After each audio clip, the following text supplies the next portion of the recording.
In this video, we're going to train our ankle dorsiflexion and foot pronation. What that means is the ability for the knee to drive over the toes while allowing the foot to flatten out.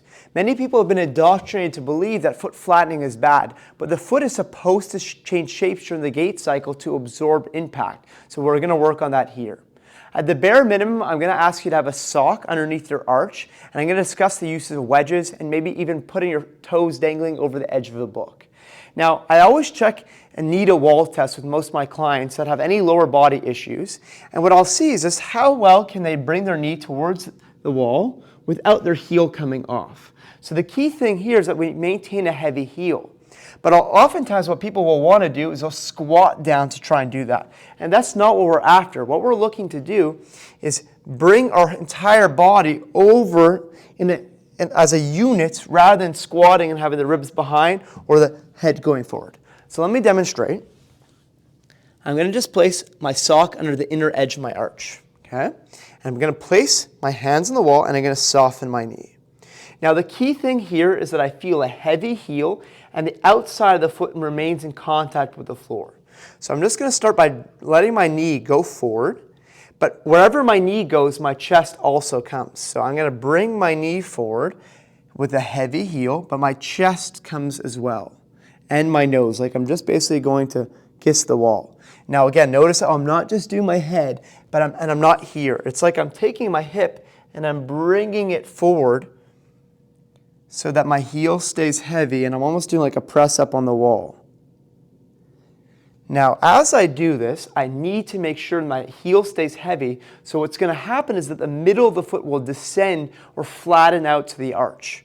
So as I do this, I'm coming forward without my toes gripping. That's key, that the heel is heavy, but then I'm going to feel the weight go into the sock and into my toe knuckles, but without clenching my toes.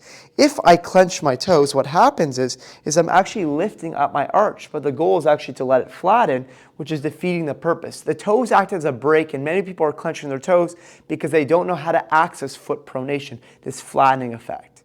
Now, why I have wedges here is because I want to feel my ideal tripod, which is my big toe knuckle, my little toe knuckle, and my heel. And I'm going to put a picture in so everyone sees this. And I'm going to, again, place the sock underneath my arch. So once we go through this, heavy heel. So if I need to feel a bit more heel, I can put it in there. I bend my knee. And now I'm keeping this heel heavy throughout. And my knee, my belly button, my heart, and my nose are all coming forward together. Now, what can help access even more pronation is actually allowing the knee to travel towards the big toe knuckle. So as I bend my knee, I'm going to come here and let my knee come inwards like so. So the more I open my zipper and staying lean forward, so I don't want to open zipper and then lean backwards. I want my body going forward. I'll feel the big toe knuckle heavy. Remember, I'm still have my heel heavy. Now, the most important point to make here is that I don't go so far that I don't lose contact with the pinky toe knuckle. So if I go like that and I've lost the outer border, that's not good. So if someone was with you, they could actually try to pull those wedges away from you, and none should be able to pull because you own that tripod on the floor. So a couple more times here. Heavy, heavy heel. I bring my body forward. Everything travels a unit, and I could turn my body, feeling even more flattening of my arch onto the sock. You should feel it heavy, or at least feel like, oh, I actually feel the sock. And then if you come out, you should feel less sock, and then more sock. Heavy heel, come forward. I might feel quad working, my calf stretching, my foot stretching, lots of different things. Remember not to clench your toes. Now the final piece of the puzzle is, even if we don't have wedges, I'm going to use a book. Now, this is more for those toe clencher people so that they can't relax their toes. We would dangle your feet over the edge of the book so your knuckles are on, but your toes are off. And then the sock goes underneath my arch. And now, even if I try to clench my toes, I'm not clenching anything because I'm in the air. So I come forward.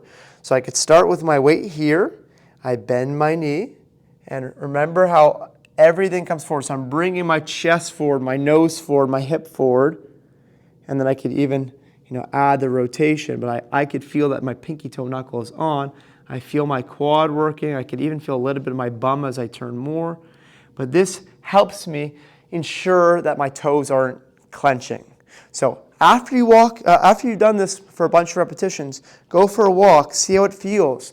You may start to notice that the middle of the foot is actually contacting the ground in a new way, which would be a good thing because we're teaching it how to flatten out. So really, really powerful exercise to get your feet moving well as open up the backs of the ankles for Achilles issues or knee problems, foot pain. This is amazing, amazing exercise. Give it a go.